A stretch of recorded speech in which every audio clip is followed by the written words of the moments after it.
어제 이 경찰이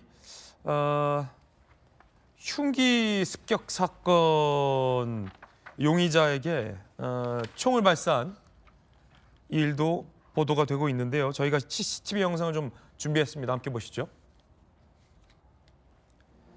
자, 종이 가방을 든 남성 앞에 이렇게 순찰차가 멈춥니다.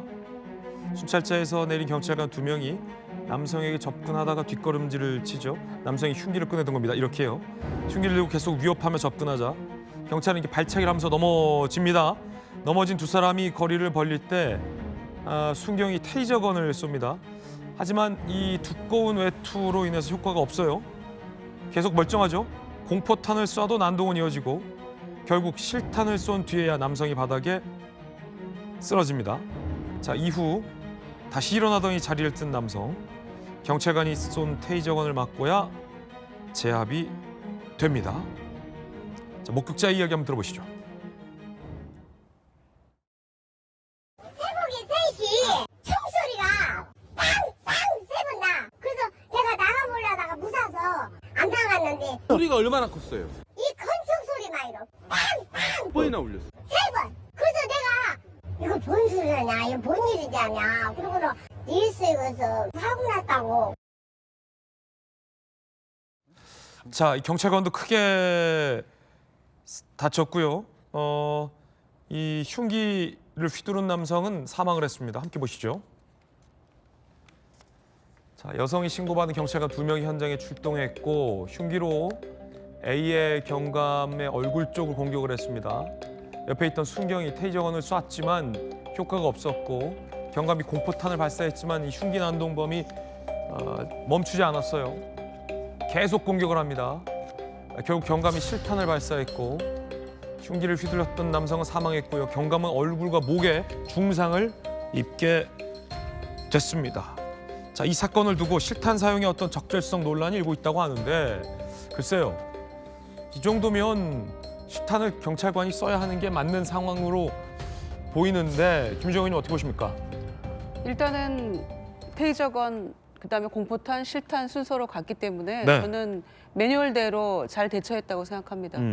더군다나 그 두 여성의 신고를 받고 이제 출동을 한 거 아닙니까? 이상한 사람이 따라온다, 뭐 이런 무섭다. 그래서 출동을 한 건데 다짜고짜 지금 경찰에게 덤벼든 거잖아요. 흉기를 꺼내 들고 다짜고짜. 근데 그런 상황에서 경찰이 어떻게 해야 됩니까? 그러니까 이제 공포탄도 쏘고 테이저건도 하고 이랬는데 전혀 지금 들을 생각도 안 하는 것이고 심지어는 실탄을 맞고도 또 일어나서 가려고 하고 이런 상황이었기 때문에 마지막에 테이저건으로 이제 제압을 된 거잖아요. 그런 상황에서 이게 이제 뭐 과도한 방어권이었냐, 과도한 뭐 그 대처였냐 이런 얘기들 나오고 있습니다만은 만약에 저 과정에서 경찰이 매뉴얼대로 하지 않고 뭐 순서를 뒤바뀌었다거나 아니면은 처음부터 흉기 공격을 받으니까 그냥 실탄으로 대응을 했다거나 이랬으면 심각한 문제가 됐겠죠. 그런데 일단은 매뉴얼대로 잘 지켰기 때문에 저는 이 사건에 대해서 경찰에게 과도했다라고 책임을 묻기는 좀 어렵지 않을까 생각합니다. 예. 자, 정당한 법 집행이다라는 얘기도 나옵니다. 함께 보시죠. 자, 광주경찰청 직장협의회에서는 정당한 공무수행, 법 집행 과정에서 발생한 것, 경찰청에서는 수사 공정성 확보를 위해 추가 수사할 예정이다라는 얘기도 나옵니다. 김광삼 변호사님, 뭐 이 법적으로 뭐 어떻게 문제가 있는 겁니까? 제가 볼 때는 문제가 없다고 봐요. 그렇군요. 일단 매뉴얼대로 다 했고요. 이제 마지막에 뭐 총을 실탄을 쏠 때 이제 대퇴부를 쏘게 돼 있거든요. 그런데 지금 그런 상황이 아니잖아요. 서로 엉켜 있었고 그다음에 아마 계속적으로 만약 실탄을 쏘지 않았다고 한다면 이 경찰관의 어떤 생명에 엄청난 위험이 초래됐을 겁니다. 그래서 이제 우리가 이제 일반적으로 뭐 사인끼리 싸울 때는 이게 정당방위냐 아니냐 이제 그렇게 하지만 경찰이 업무 집행하는 것은 정당방위보다는 정당 행위냐 아니냐. 이게 정당 행위는 경찰관으로서 정당한 업무 행위냐 이걸 따지는 거거든요. 예. 그래서 저건 뭐 그냥 정당 방위도 되지만 정당 행위다. 경찰관으로서 정당 행위다 네. 이렇게 봅니다.